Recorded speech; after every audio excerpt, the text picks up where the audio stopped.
Bem, pessoal, vamos então para as vedações.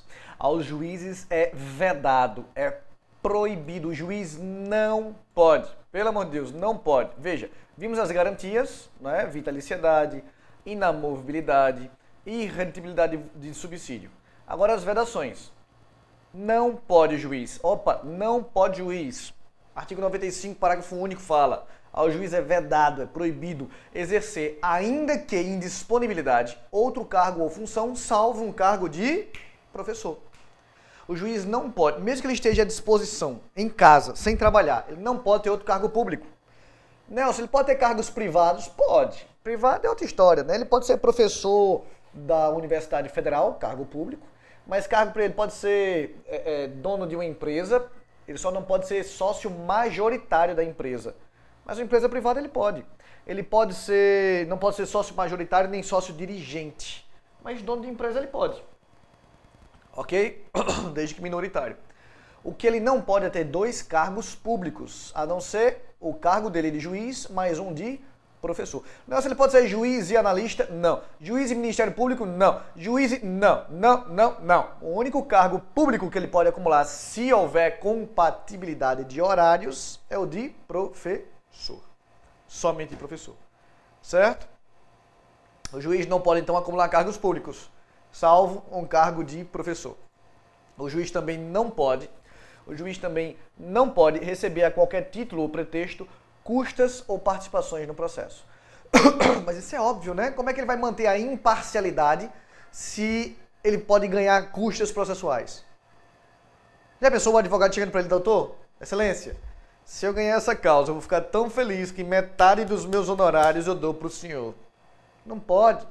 Isso vai agredir a imparcialidade dele. A mesma coisa para o inciso 4. Eu vou pular o 3 aqui, vou logo para o 4, para que você veja. O juiz não pode, pelo mesmo motivo 2, receber a qualquer título ou pretexto auxílios e contribuições de pessoas físicas, entidades públicas ou privadas, ressalvadas previstas em lei. O juiz não pode receber a qualquer título ou pretexto os presentinhos.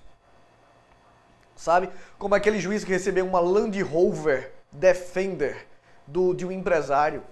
Caraca, aí em Brasília, Samira, uma Land Rover Defender. Agora imagina, aí a imprensa danada, né? A imprensa foi lá perguntar a ele, mas o senhor, cadê? Mas o senhor recebeu uma Land Rover Defender do... Não, perguntou pro empresário.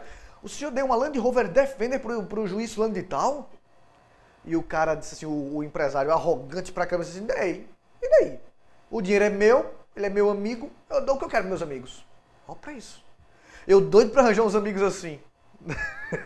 Nelson, estamos aqui no Land Rover. Ô, meu velho, obrigado. Enfim, senhoras e senhores. A imprensa danada, a imprensa foi lá, escavou e descobriu que no colo desse juiz, tô bem entalado aqui, só um segundo. No colo desse juiz estava um processo da empresa desse empresário, um processo multimilionário. Mais de 100 milhões de reais era o valor da causa. 100 milhões de reais era o valor da causa. Agora me diz, o cara te deu uma Land Rover, tu vai ser imparcial como? De um lado, a parte de um dos lados é aquela parte que deu uma Land Rover de presente. A parte de uma Land Rover de presente, do outro lado pode estar a mãe do juiz. Ele vai decidir a favor de quem? Da mãe dele ou do cara que deu a Land Rover?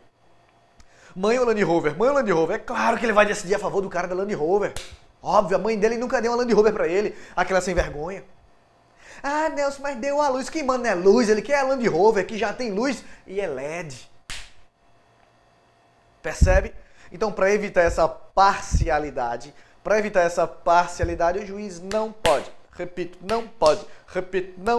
não pode receber custas, participações ou, como diz o inciso 4, contribuições e auxílios. Ok?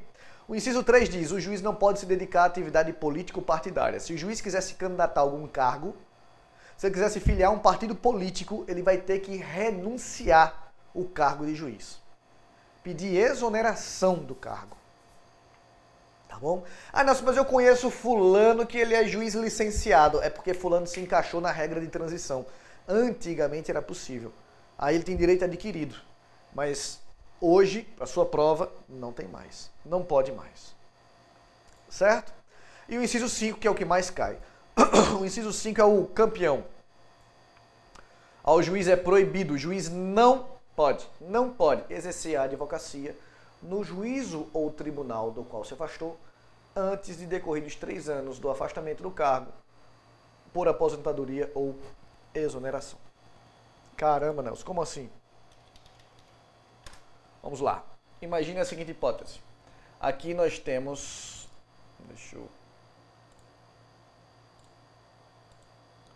Imagina a seguinte hipótese. Aqui nós temos o seu estado, tá? Aqui está o seu estado. E o juiz é juiz dessa cidade. Olha, ele atua como juiz aqui, tá bom? Aqui é a capital do seu estado. O juiz se aposentou. Opa, olha o detalhe. É aposentadoria ou... A Constituição ele fala 2 casos especificamente. Ele fala 2 casos especificamente. Aposentadoria ou exoneração.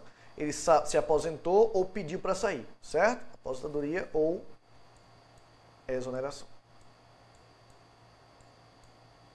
Certo? Opa, não está saindo aqui não. Pronto, agora. Pronto. Aí o juiz, aqui está o juiz foi lá e se aposentou. Pode exercer advocacia, Nelson? Pode. Antes dos 3 anos, Nelson? Pode. Desde que não seja no local em que ele atuava como juiz. Ele pode exercer a advocacia na capital, por exemplo, aqui. A advocacia.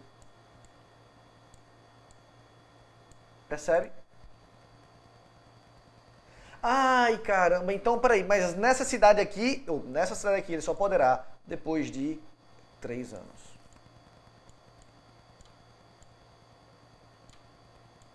Tô ficando melhor. Não, esquece. Só depois de 3 anos. Certo? Caramba, Nelson, eu acho que eu entendi. Mas e se ele for um desembargador? Desembargadores, eles atuam em todo o estado. Então, aposentados ou exonerados, eles não poderão por 3 anos exercer nenhum tipo de advocacia naquele estado. E se ele for um ministro, né? Você disse que os tribunais superiores têm jurisdição em todo o território nacional. Pois bem, se ele for ministro do STJ, do STF, do TST, pode ser advocacia só depois de 3 anos. Ele é impedido em todo o país. Ok? E se ele for um juiz do TRT 26ª região, não pode exercer advocacia nem trabalhista, nem penalista, nem em qualquer ista em todo o estado em que ele atuava. Não é porque ele era um juiz penalista que ele pode exercer antes dos 3 anos a advocacia tributária. Não. Naquele campo de atuação ele não pode exercer advocacia por 3 anos. Ele pode ir para outro campo de atuação, se houver. Mas naquele campo, naquela jurisdição onde ele atuava como juiz, não pode por 3 anos. Detalhe, tá? São 3 anos a contar da aposentadoria ou exoneração. As bancas adoram dizer assim. 3 anos do afastamento do cargo por aposentadoria ou demissão. Verdadeiro ou falso? Falso. Demissão uma pinóia. Demissão coisa nenhuma. É aposentadoria ou exoneração. Certo? Ok? Tá claro isso? Bem, vamos continuar, então. Saindo das vedações, vamos bater um papo aqui rapidamente sobre as principais modificações trazidas pela Emenda 45. À medida que eu fui passando o assunto, obviamente que eu fui passando o assunto de maneira atualizada. Claro. Mas aqui e ali eu falei várias vezes da Emenda 45. Várias vezes. Várias vezes. A Emenda 45 foi uma emenda que mudou o poder judiciário de cabo a rabo não, mas mudou drasticamente, amplamente o poder judiciário. A Emenda 45 de 2004, senhoras e senhores, também foi conhecida como a Emenda do Poder Judiciário. E ela trouxe várias mudanças, porém, 4 delas merecem grande destaque. Quais seriam essas emendas que merecem grande destaque? Quais seriam essas mudanças? A Emenda 45, ela criou as súmulas vinculantes. Súmula vinculante cai demais. A Emenda 45 criou o Instituto da Federalização dos Processos. o Conselho Nacional de Justiça, Nossa Senhora, e ainda acabou com o fim do recesso forense. Acabou com o recesso forense, perdoe. E sobre isso eu quero bater um papo com vocês. Sobre cada um desses tópicos eu quero bater um papo com vocês, porque o índice de questões sobre esses tópicos é muito, muito alto. Antes disso, no entanto, deixa eu mudar aqui para ver se